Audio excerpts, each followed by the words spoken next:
Knoxville Game Design, May 2018, Ludum Dare 41 Showoff, with Jacob and Levi.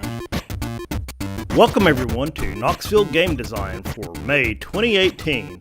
We are developers in the Knoxville and East Tennessee area. We get together once a month to talk about game projects and discuss topics in the games industry. This month currently it's just me. Dylan's going to be out this month. He's going to be hopefully back next month. He's planning on doing a talk on text in Unity, so really looking forward to that. So I'm going to start out. I'm Levi Smith. I'm in Oak Ridge, Tennessee. So I'm going to start out with a little bit of viewer mail this month. So first of all, we heard from our good friend Ruth Ann, long-time Knoxville Game Design member, been coming to our meetings ever since around 2014.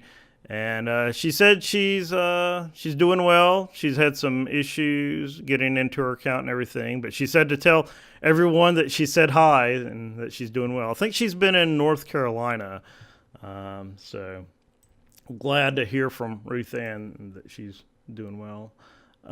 Also got an email from Eric. He's apparently in Oak Ridge. I'm not going to read all of this, but I think he's just basically asking about our group, what we do, and what type of games that we develop. So this group is intended for all game developers of all skill levels, from beginners to experts. We have people that do game maker, a lot of Unity developers. That's primarily our two engines that we use and our users use in Knoxville Game Design. Some of us have played around with like Itch.io or not Itch.io, but Pico 8 and some other oddball engines like Stencil and SDL and Allegro and things like that. But yeah, we do all sorts of games. We typically don't do VR, anything like that. If there are any VR experts out there, they're welcome to join and talk about how they use VR, especially if it applies to games. I know there was one group in Knoxville. I'm not sure if they're still meeting, but it was called VardNet. So you have to check and see if that group is still going or not.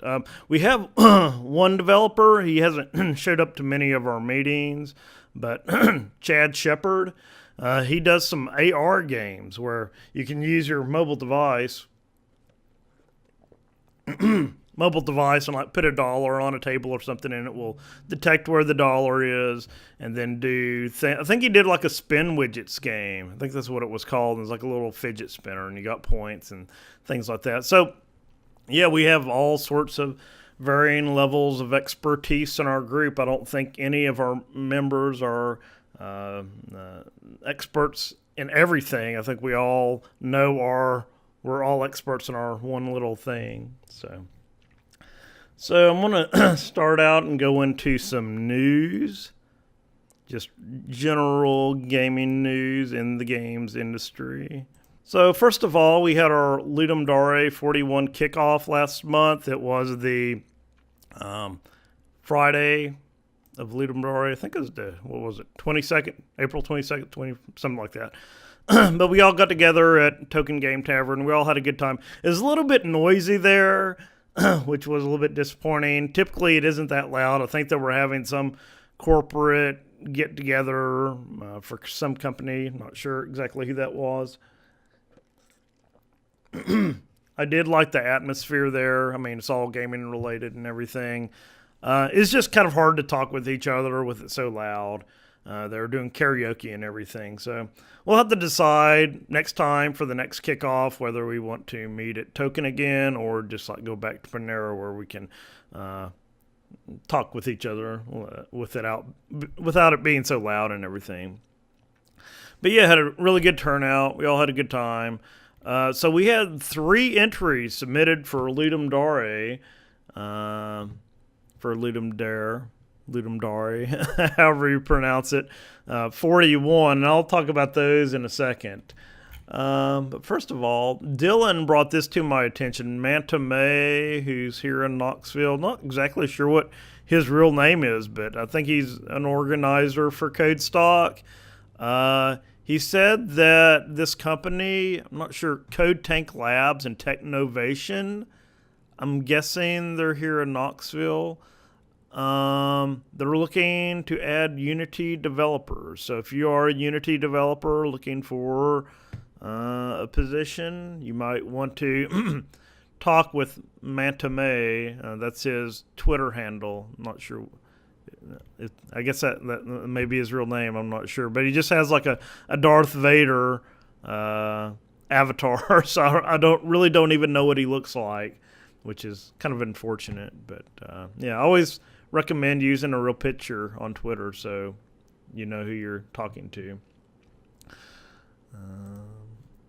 So a little bit of Unity news. They're going to discontinue support for monodevelop. So for all you monodevelop fans out there, there may be some hack or something to still use monodevelop after. I don't know, but it looks like they're all in on Visual Studio now. So,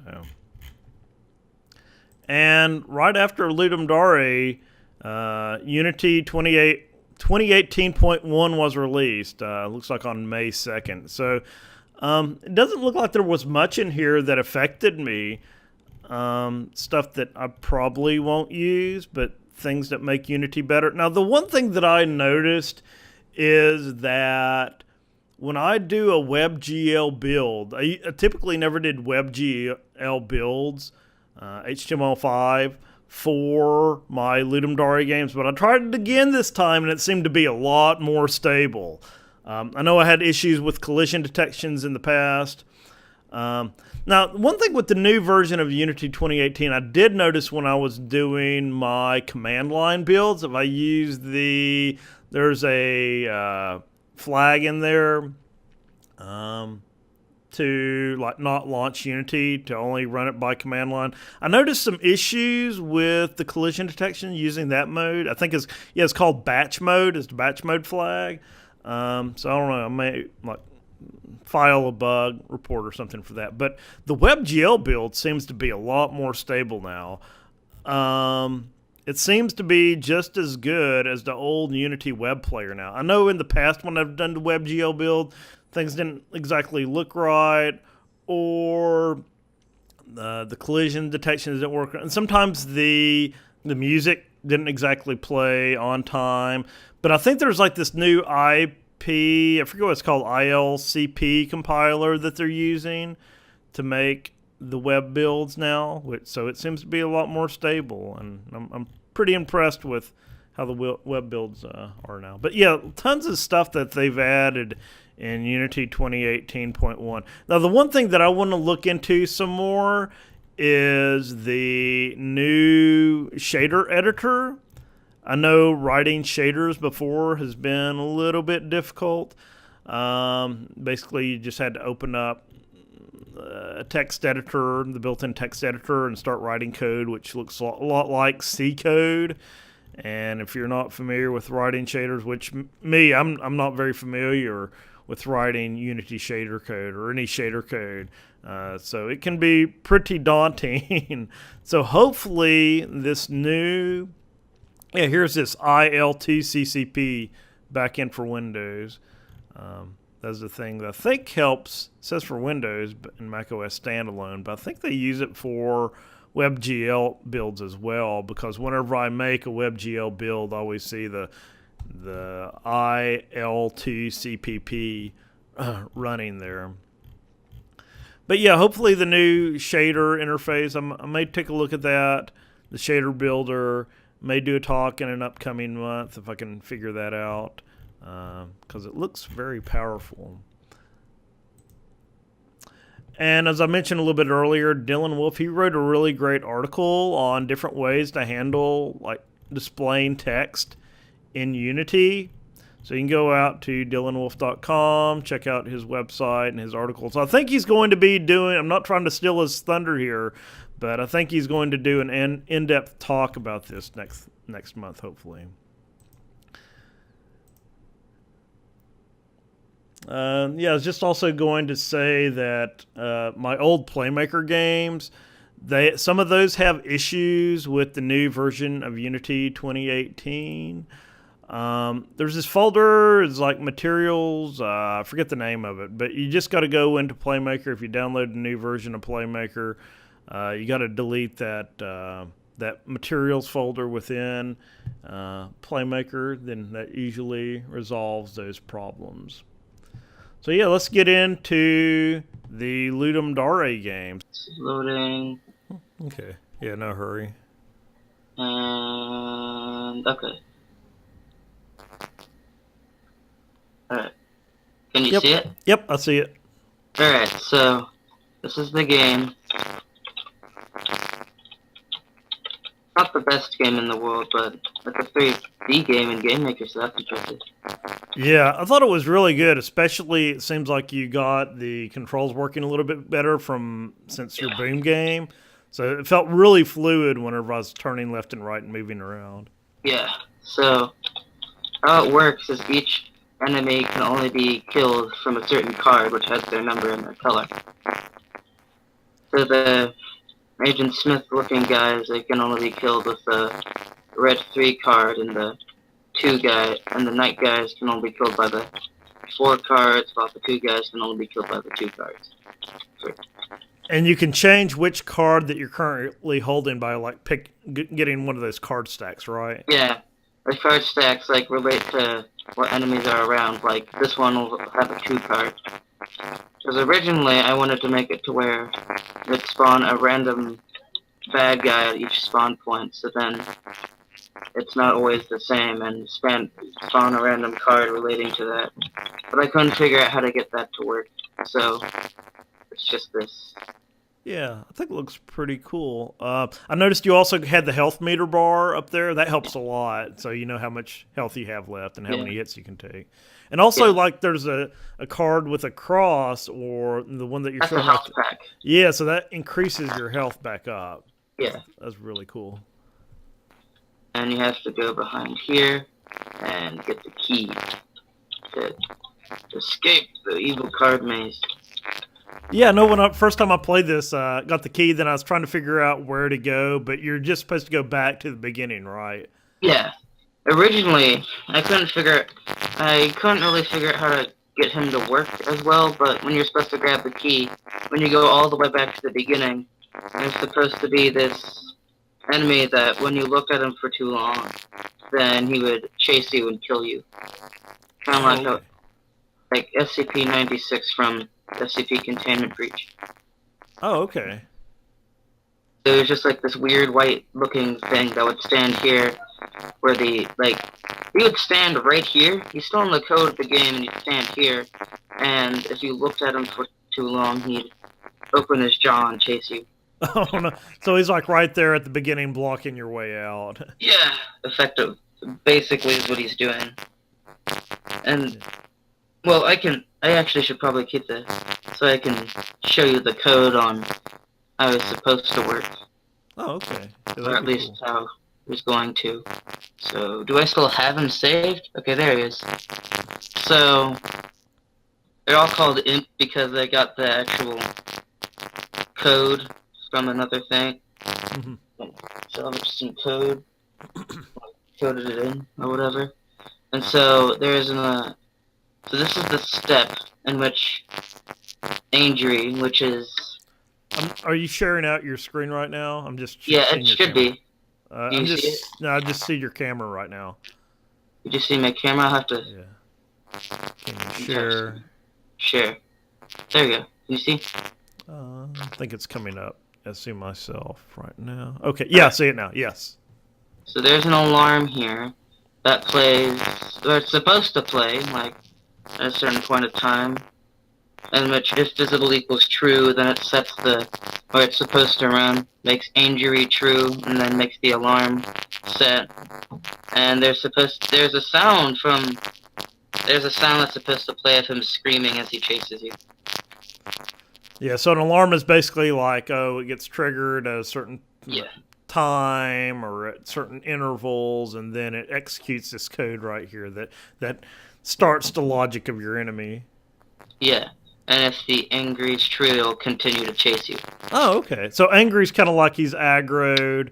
He's, Otherwise, he's just asleep, chilling out. yeah. So the sprite, I can show you the sprite.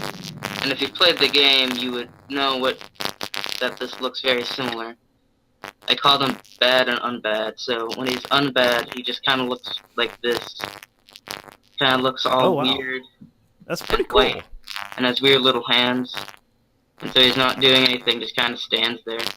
But when he's angry or bad, he looks like this. Oh, wow. And there's an animation where he just moves his feet back and forth. Oh, that's pretty cool.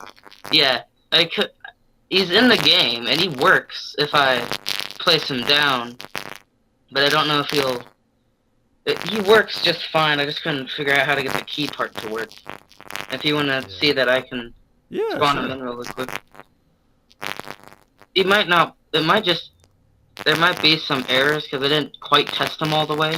That's fine. I wanted to get the spawn in thing to work, which didn't quite work. So I'll put him right here.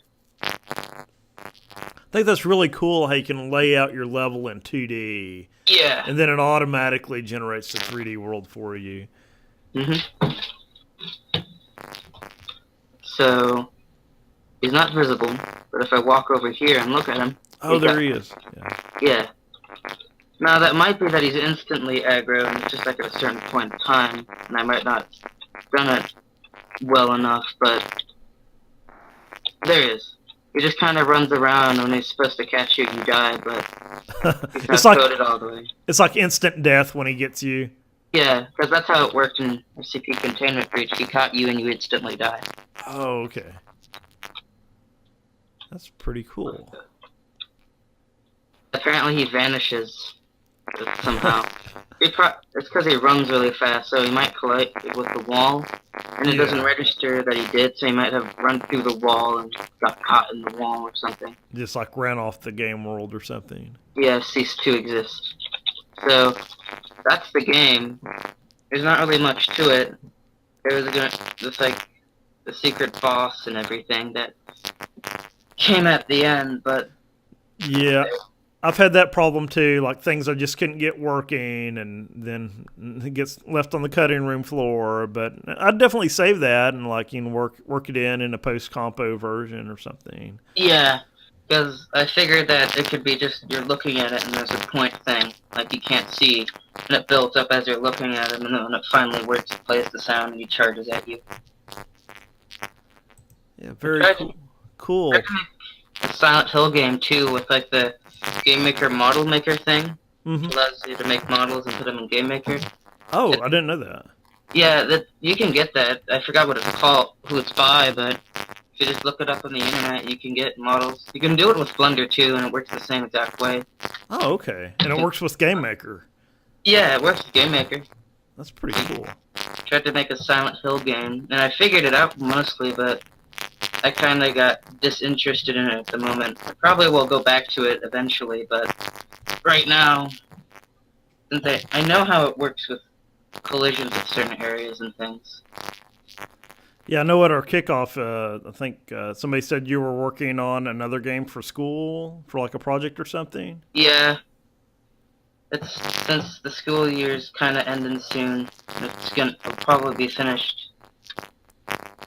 Hopefully. It sounds like you're staying really busy making games. Okay, so that's Card Person Shooter by Jacob. Let me share that out.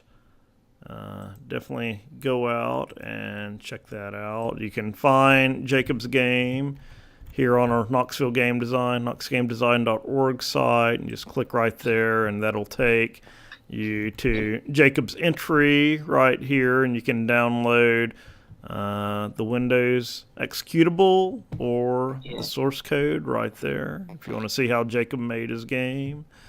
I kind of like the name. I kind of like the story where you cheat in a game of poker and now you have to fight your way out of the card lands. I like that. Yeah, you're just like stuck in there and got to get the key to get out. Yeah. So, I forgot to mention earlier that the theme for Ludum Dare 41 was combine two incompatible genres. So, we saw a lot of neat, like, mashup type games. So, taking like different game styles and putting two game styles together to make a new type of game.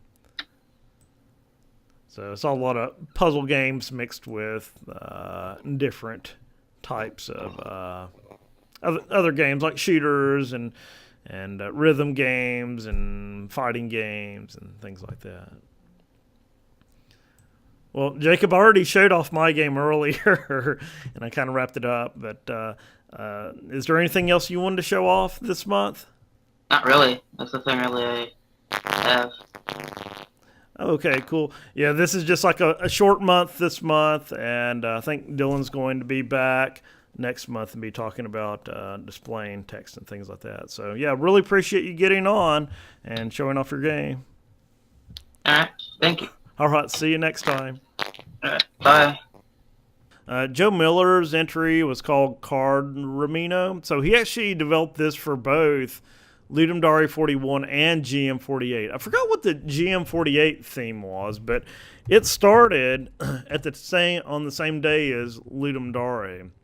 It's just like 1 hour earlier. Oh, and that's one other thing that I was going to mention. There has been some talk about moving the Ludum Dare start time up by like 4 hours. So that may like throw a monkey wrench in our kickoffs. Because I think that would be like 5 or 6 Eastern time that they're wanting to move the kickoff time to when the theme is announced. So we may still do a get-together. It could be later. It could be after the theme announcement. I'm thinking like 7 p.m. That gives enough time for everybody to get off work and things like that. So yeah, it looks like the theme for GM48 was helpful but harmful. So yeah, it took place at the same time as Ludum Dare 41. So it looks like Joe Miller here, he made a little Tetris card game hybrid. Let me play a little bit of video. So I did a gameplay video right. And you can find this on my YouTube page. But basically, you just take the cards. These cards are randomly generated.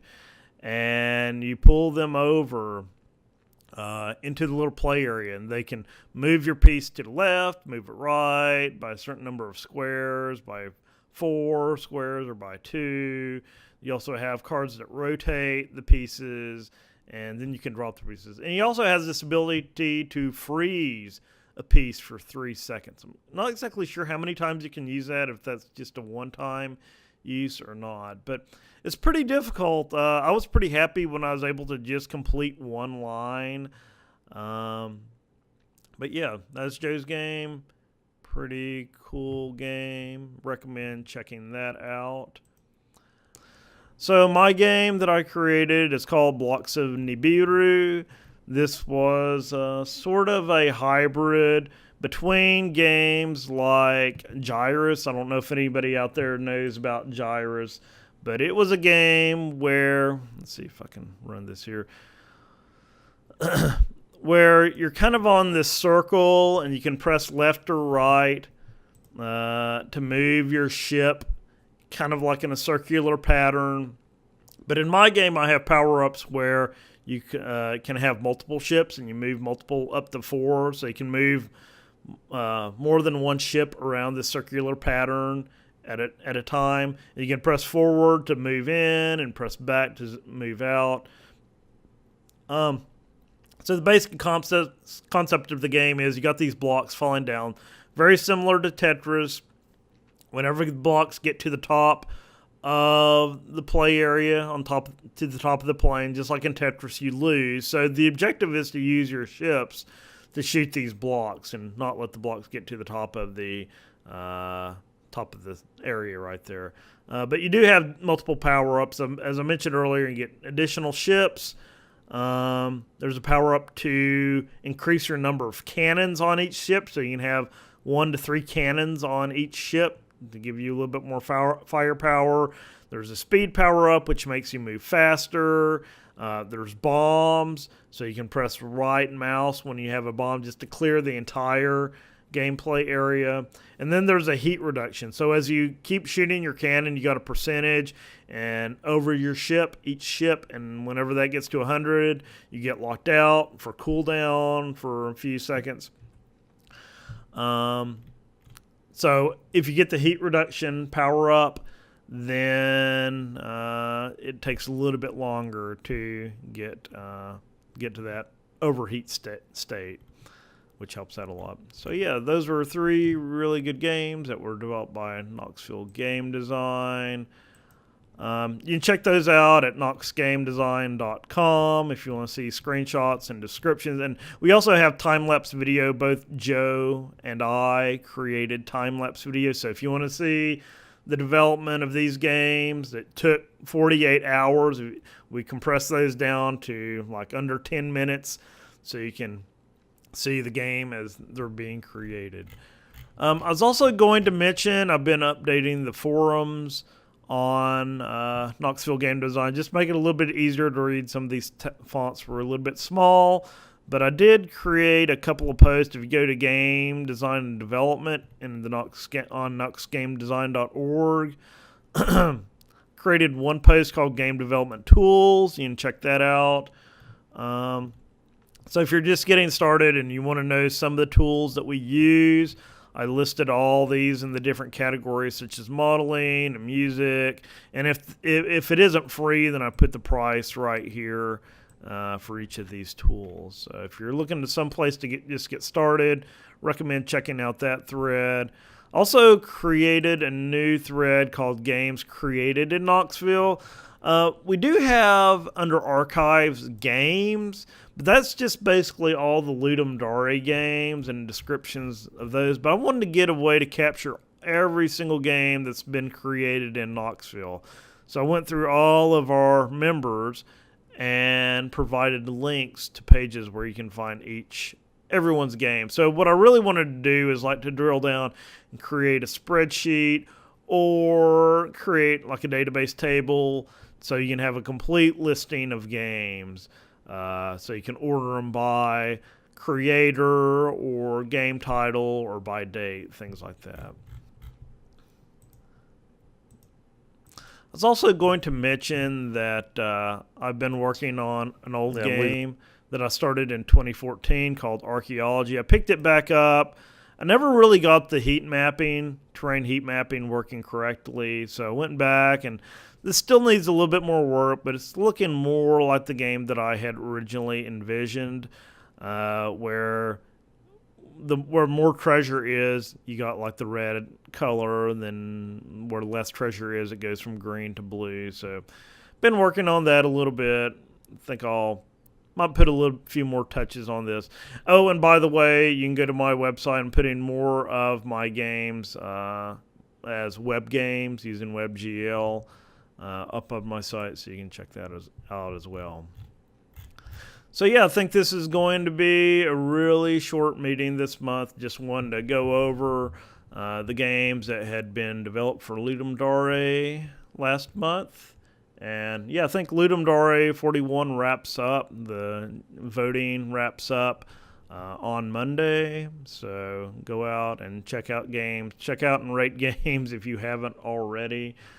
So yeah, check out all of the group member sites for our regular members.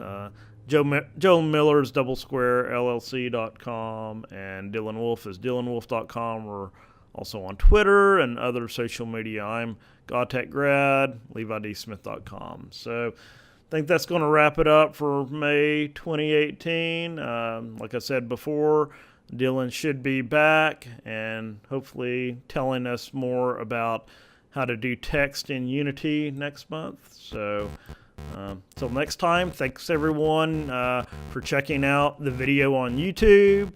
We're also on iTunes. You can find links for all those on the knoxgamedesign.org website. And also, if you want to get more notifications about when we meet and things that's going on with the group, sign up for the mailing list. It's right here. You just type in your email right there and press subscribe.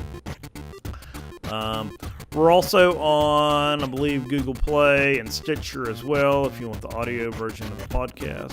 So we've got multiple ways to view our content. So anyway, till next month, thanks everyone for listening and watching.